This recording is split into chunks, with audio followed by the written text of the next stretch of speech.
तीन में व्याकुल थी, हमने शून्य दे दिया था। गुरुकुल से नालंदा तक्षशिला बनाए, विश्व में शिक्षा की नींव रखी। महावीर गौतम बुद्ध इसी मिट्टी के बेटे थे जिनसे दुनिया ने शांति सीखी। भारत का इंफ्रास्ट्रक्चर कुछ कमजोर है, ये हमारे लिए ताना था। उसी दिन भारत ने अपने इंफ्रास्ट्रक्चर को मजबूत करने का ठाना था।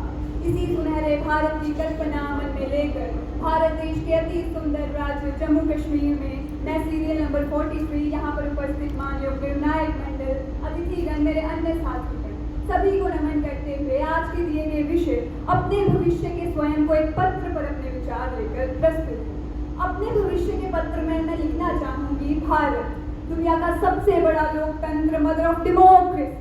कई शताब्दियों की गुलामी के बाद जब देश ने शुरुआत के लिए खड़ा था तो उसकी राह में पथ प्रदर्शक बना हमारे देश का संविधान। 2 साल 11 महीने 18 दिन 60 देशों के संविधानों को पढ़ा गया। हमारे देश के संविधान निर्माताओं ने आजादी के पूर्व ये सपना देखा और तय किया कि हम कहीं पर भी जन्मे हों, हमें समान अवसर और अधिकार मिलेंगे। बीते 10 सालों में लिए गए फैसलों जैसे नारी शक्ति बंधन अधिनियम, बनाई गई नीति और उठाए गए कदमों में संविधान की मूल स्पिरिट रही है। According to world bank report, Bharat का आर्थिक विकास दर 7% से अधिक है, जो दुनिया भर का सबसे तेज आर्थिक विकास दर है। आयुष्मान भारत कार्यक्रम के तहत 10 करोड़ से भी ज्यादा लोगों को स्वास्थ्य बीमा कवरेज प्रदान किया गया है। ऑपरेशन सिंदूर, यहाँ पर जितने भी नागरिक बैठे हैं कोई ऐसा नहीं होगा जो ऑपरेशन सिंदूर से वाकिफ नहीं होगा। ऑपरेशन सिंदूर में 9 आतंकवादी शिविरों को नष्ट किया गया, जिसमें 100 से भी ज्यादा आतंकवादी मारे गए। तो ये विकसित भारत को ही दर्शाता है।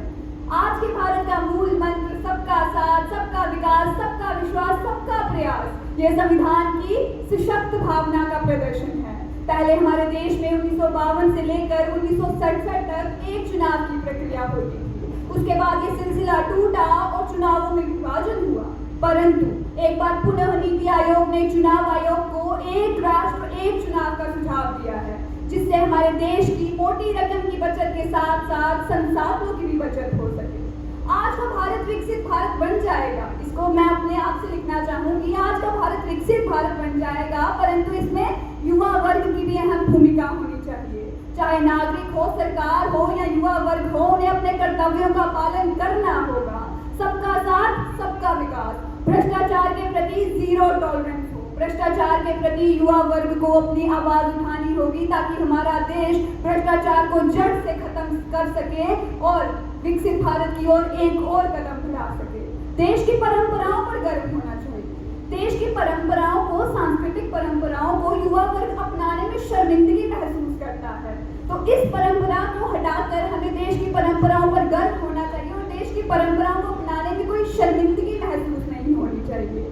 संविधान के प्रति सम्मान, इस पर मैं कहना चाहूंगी, स्वतंत्रता दिवस या गणतंत्र दिवस पर हम छोटे छोटे झंडे अपने हाथों में लहराते हैं, फहराते हैं, परंतु उसके दूसरे ही दिन वो झंडे हमारे पाँव में होते हैं।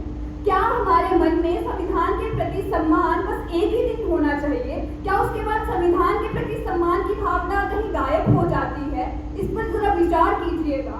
अगर आपको अभी पता चले कि हमारा देश फिर से गुलाम हो गया है, हम गुलामी की जंजीरों में जकड़ गए हैं, उस समय आपको उस झंडे की कीमत पता चलेगी, उस समय आपको स्वतंत्रता की कीमत पता चलेगी। इसी के साथ मैं देश की जनता से आह्वान करना चाहूंगी कि धर्म, जाति, भाषा और बढ़कर ना रह जाए इंसान, केवल वोटर लिस्ट तक सीमित ना रह जाए इसकी पहचान। इसी के साथ मैं अपनी वाणी को विराम देना चाहूंगी। चलो आओ मिलकर आगाज करते हैं, जो चल रहा है इसी के साथ एक नई शुरुआत करते हैं।